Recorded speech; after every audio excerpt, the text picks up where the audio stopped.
Olá a todos, nós hoje continuamos o estudo do livro Nosso Lar, Psicografia de Chico Xavier pelo Espírito de André Luiz. Iniciamos hoje o capítulo 27, que se chama O Trabalho, enfim.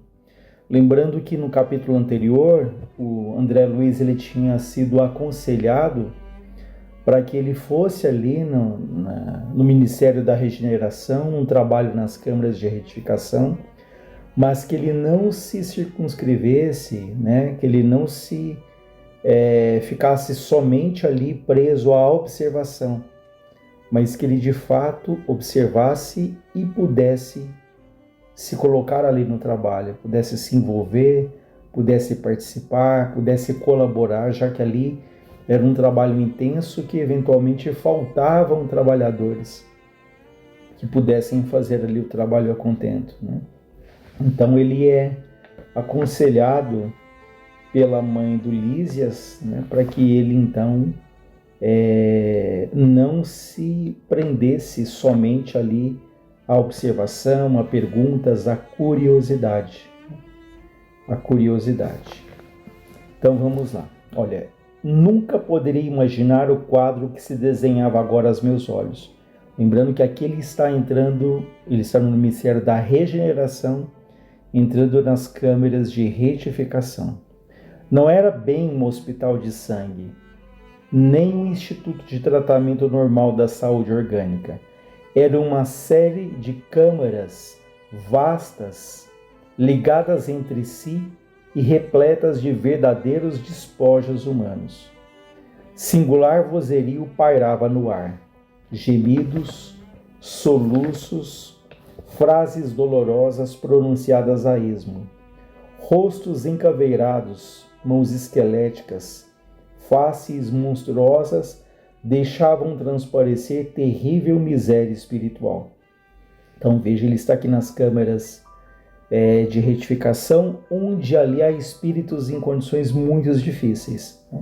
Lembrando que ela está ali, são um local muito próximo do umbral, e que há espíritos ali que eles felizmente já foram resgatados, eles já foram recolhidos, mas ainda em condições bastante dolorosas, bastante precárias. Não que faltasse ali o auxílio e o amparo, mas que pela condição espiritual deles, aqui há todo um processo em que gradativamente, lentamente, eles vão ali recuperando a própria lucidez, a própria saúde mental, espiritual. Então a natureza não dá saltos. Então o auxílio e o amparo está ali presente, mas ali, aquilo que o Evangelho diz, ajuda-te e o céu te ajudará. Ou seja, cada um, no fundo, vai ser ali o médico de si mesmo. Nós recebemos amparo, orientação, ajuda, mas é um trabalho que ninguém, absolutamente ninguém pode fazer por nós. Isso é uma conquista pessoal, São os méritos ali pessoais. E o André Luiz se surpreende com um cenário que ele se depara ali bastante difícil. Tanto que ele diz: tão angustiosas foram as minhas primeiras impressões que procurei os recursos da prece para não fraquejar. Tobias, imperturbável, chamou a velha servidora, que acudiu atenciosamente. Vejo poucos auxiliares, disse admirado. O que aconteceu? O ministro Flacos esclareceu a velhinha em tom respeitoso. Determinou que a maioria acompanhassem os samaritanos. Samaritanos é uma organização ali de espíritos benfeitores em nosso lar, Um grupo, como se fosse um grupo ali de socorro, um grupo socorrista. Então, o ministro Flacos diz que naquele momento havia menos trabalhadores porque eles foram acompanhar os samaritanos, Foram os samaritanos que estavam nos serviços ali nas regiões do umbral. Há que multiplicar energias, tornou ele sereno, Não temos tempo a perder. Irmão Tobias, por caridade, gritava um ancião, um senhorzinho, gesticulando, agarrado ao peito à maneira de louco. Estou a sufocar. Isso é 1000 vezes pior que a morte na terra. Socorro, socorro. Quero sair. Quero ar, muito ar. Então, um senhorzinho ali que claramente ali com sérios problemas de desespero, reclamando da falta de ar. Tobias aproximou-se, examinou com atenção e perguntou: por que teria Ribeiro piorado tanto? Ribeiro é o nome desse senhor. Por que ele teria piorado tanto? E aí é dito a ele, o assistente diz, ele experimentou uma crise de grandes proporções. Explicou a serva, desculpa, é a trabalhadora ali que fala. E o assistente Gonçalves esclareceu que a carga de pensamentos sombrios emitidos pelos parentes encarnados era a causa fundamental desse agravo de perturbação. Então vejam, o que agravou o estado desse senhor, o que era? A carga de pensamentos difíceis, pesados, emitidos pelos parentes que ficaram aqui na Terra. Então esses pensamentos difíceis, sombrios, influenciavam, impactavam a recuperação desse senhor do outro lado. Visto achar-se muito fraco e sem ter acumulado força mental suficiente para desprender-se dos laços mais fortes do mundo, o pobre não tem resistido como seria de desejar. Ou seja, um espírito também que na Terra não cultivou ali o equilíbrio, a espiritualidade. Então, do outro lado da vida, desencarnado, ele está sentindo fortemente as vibrações ali difíceis dos familiares. E a gente pensa, poxa, já morreu, eu posso fazer, eu posso falar o que eu quiser. Mas a gente tem tão claro hoje que esses pensamentos difíceis, os comentários difíceis, comentários maldosos sobre a vida de quem partiu, pode impactar em muito, né? Então a melhor maneira de nós ajudarmos quem partiu é seguindo a nossa vida sem desespero, né? Sem revolta. É claro que ali há dor, muitas vezes a dor da saudade, mas que isso não seja revolta, não ficarmos chamando aí essa pessoa, porque às vezes eles estão mais próximos do que nós imaginamos, né? E quando alguém parte, nós sentimos falta de uma pessoa, mas essa pessoa que parte, ela deixa muitos aqui na Terra, não é? Então vejam, a nossa dor é por um, e não estou desmerecendo a dor, é uma dor legítima, né? Desde que, como foi dito, não haja ali a revolta, o desespero. Então nós sentimos muita falta de uma pessoa que parte, mas essa que parte deixa muitas outras aqui. Às vezes é uma mãe, um pai que deixa vários filhos, então esse desprendimento nem sempre é tão tranquilo, nem sempre é tão fácil. Daí a importância de quem fica aqui na Terra, orarmos por essa pessoa, vibrarmos, pedimos a Deus que ampare, que a fortaleça, que nos ajude a superar ali esses momentos que não são fáceis, né? Mas que haja ali, acima de tudo, a fé, a compreensão e a certeza de que Deus é justo, que Deus é perfeito, e Ele é justo, Ele é perfeito na alegria, mas também Ele é justo e perfeito na dor, não é? E aí ele continua dizendo, enquanto o generoso Tobias acariciava a fronte do enfermo, a serviçal prosseguia esclarecendo. Hoje muito cedo, ele se ausentou sem consentimento nosso, a correr desabaladamente. Então esse senhorzinho, sem ali a permissão, ele saiu correndo ali, né? Ele gritava que ele exigia uma presença no lar, que ele não podia esquecer a esposa e os filhos chorosos, que era crueldade retê-lo aqui distante do lar. Então veja, ele fala, poxa, mas minha esposa está pedindo a minha presença, na terra eles sentem a minha falta, não é justo que eu fique aqui enquanto eles estão sofrendo. Lourenço e Hermes esforçaram-se por fazê-lo voltar ao leito, mas foi impossível. Deliberei então aplicar-lhe alguns passes de prostração, subtrair-lhe as forças e a motilidade em benefício dele mesmo. Vejam que interessante, né? Eles aplicam um passe de prostração, ou seja, provocando nele ali uma falta de força, né? Para que ele não tivesse a mobilidade para sair correndo e ficar fugindo.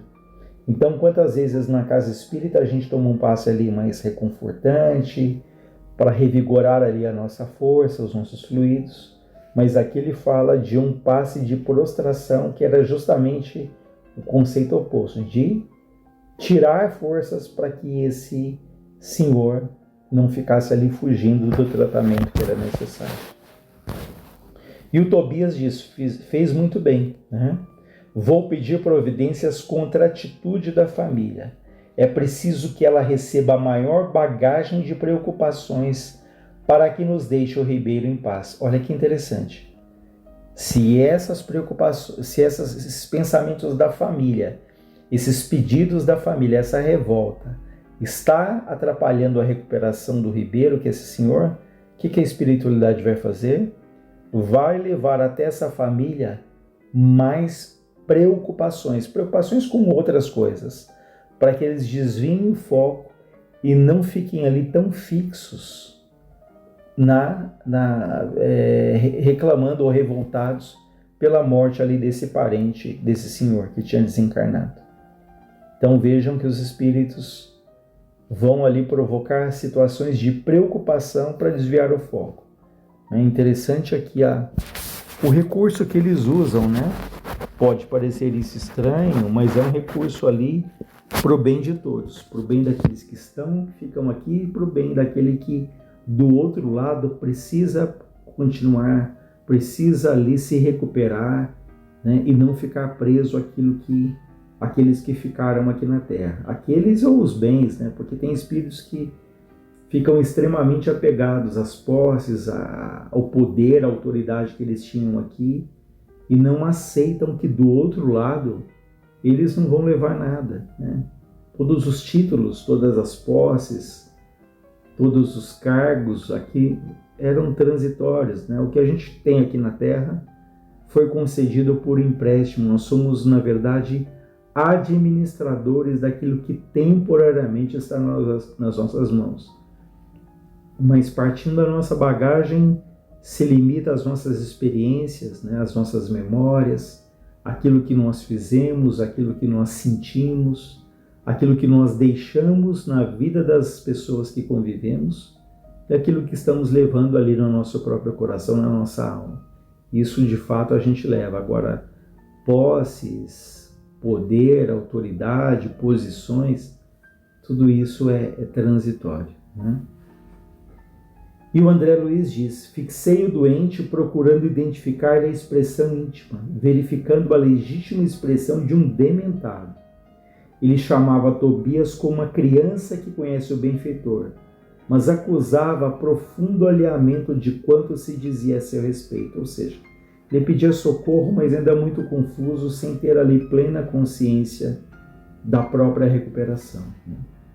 Notando minha admiração, o novo orientador me explicou.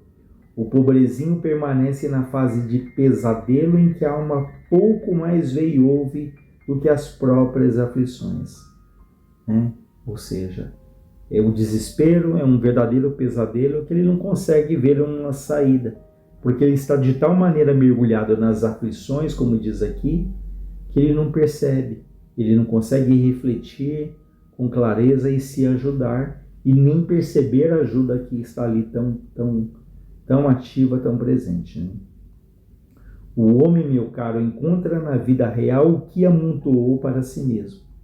Nosso ribeiro deixou-se empolgar por numerosas ilusões. E o André Luiz diz, eu quis indagar da origem dos seus padecimentos, conhecer-lhe a procedência, o histórico das situações. Entretanto, recordei as criteriosas ponderações da mãe de Lísias relativas à curiosidade e calei. Olha que interessante. O André Luiz, em outros tempos, ia querer saber detalhes. Por que ele estava assim, como foi a vida dele. Mas ele se lembra ali dos conselhos da mãe de Lísias e fala, opa, não devo mais ficar preso ali a detalhes, a minha curiosidade, né? Então a gente já vai vendo uma outra postura, uma mudança aqui, né, de grande do André Luiz, não se prendendo ali a perguntas, a curiosidade e pensando o que seria bom para aquele espírito, né? Então é um aprendizado interessante, que quantas vezes nós somos levados pela curiosidade, queremos saber detalhes da vida das pessoas que não agregam nada, que fazem parte da intimidade dessas pessoas, né? E às vezes nos falta aquela pergunta sincera, como é que você está se sentindo? A gente quer saber tantos detalhes, do que ela fez, do que ela não fez, com quem ela está se envolvendo, e essa pergunta sincera, como é que você está se sentindo? E termos um desejo legítimo pelo bem-estar do outro, às vezes, ou muitas vezes nós não fazemos, tá? Mas nós continuamos na próxima semana, então, com esse capítulo, que é bastante enriquecedor. Que Deus nos ampare, nos fortaleça.